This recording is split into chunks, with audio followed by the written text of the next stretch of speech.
Fala pessoal, aqui é o Giovanni Canedo, do Instituto Federal Goiano, Campus Urutaí, oitavo período de agronomia. E com esse vídeo eu quero te mostrar um pouco mais sobre os métodos de conservação de forrageira e o contexto por trás até chegar nesse ponto de manejo. Todos os vídeos da internet que falam sobre esse tema já logo batem direto na tecla de manejo, logicamente. Eu quero te contar o contexto até chegar nesse ponto, né? Então, antes da gente começar a falar, escolha da forrageira, picagem no seu tamanho ideal, armazenagem, depois vedação e os seus benefícios, eu quero te contar um pouco mais sobre até a chegada desse manejo. Então, a gente está falando de dieta para ruminantes, né? Então, a sua grande parte via volumoso, ofertado via pasto, fibra bruta, e a outra parte suplementada, que é a forma concentrada, a forma de proteína. E tem dois motivos por trás do porquê o volumoso é ofertado em grande quantidade, né? Número um é a capacidade do animal, pelo seu trato digestivo, de estar convertendo isso em peso animal por ano, arroba por ano, né? Por área.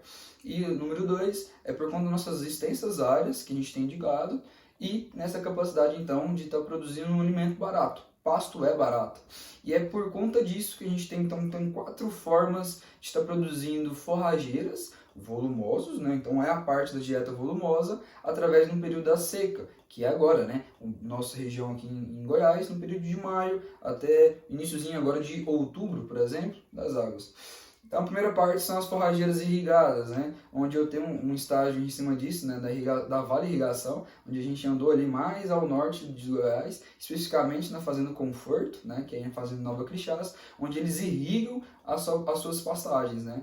Através de pivô central. Aqui a gente tem um método muito caro, oneroso, mas de alta eficiência. A gente tem aqui a utilização de toda a performance do capim, daquele gado, daquele pasto, né, que a gente vai estar utilizando e sendo ofertado para ele, né, o ano todo.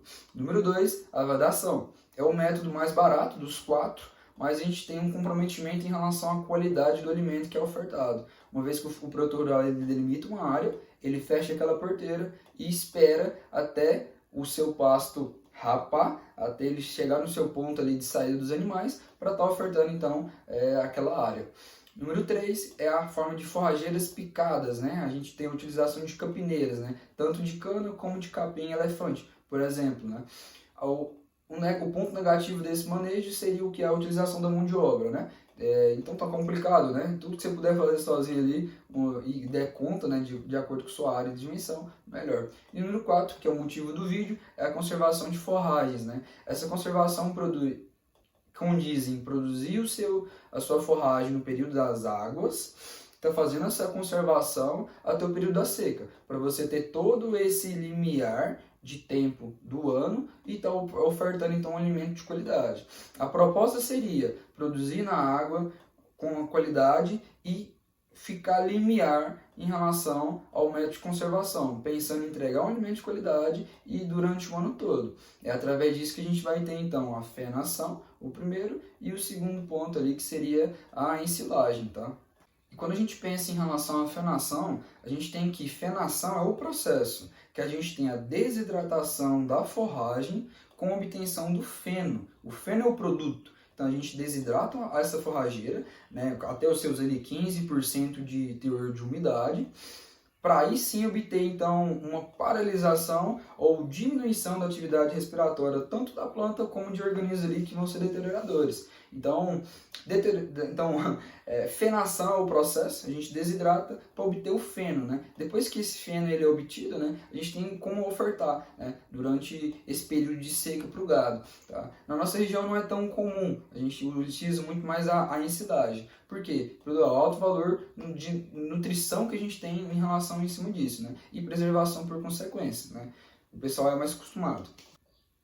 E o segundo método seria a ensilagem, o método por conservação de via úmida. Se a gente tem a fenação como via seca, a gente tem ali 15% de umidade, a gente tem aqui na ensilagem entre 65% a 80% desse material verde que está sendo ali colocado dentro do silo úmido, né? Por que isso dá certo, né? É por conta da fermentação anaeróbica lática. A gente tem aqui, pensa comigo, ácidos orgânicos produzidos a partir de carboidratos fermentados sem a presença de oxigênio. A gente tem aquela famosa cena que a gente vê do pessoal pisando o silo, que nada mais é do que você passar e voltar várias e várias vezes, expulsando o oxigênio, com a finalidade principal de estar tirando bactérias e micro-organismos deterioradores que sem oxigênio eles não vão viver. Tá? É basicamente isso. Então, são bactérias aeróbicas, né? Então, a gente retira esse ar justamente para isso. Retirando o ar, a gente tem então a diminuição do pH.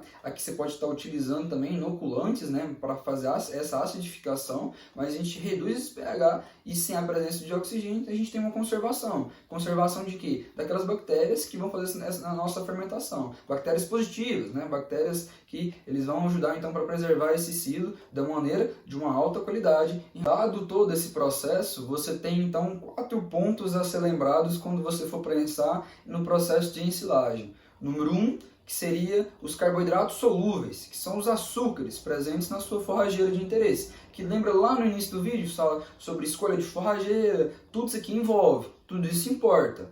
Número 2, a ausência de oxigênio. A gente está falando de anaerobiose, esse processo que a gente retira o ar para estar beneficiando bactérias boas. Essas bactérias é o terceiro ponto, bactérias fermentadoras, que vão produzir para a gente o nosso último aqui, que são os ácidos láticos, né?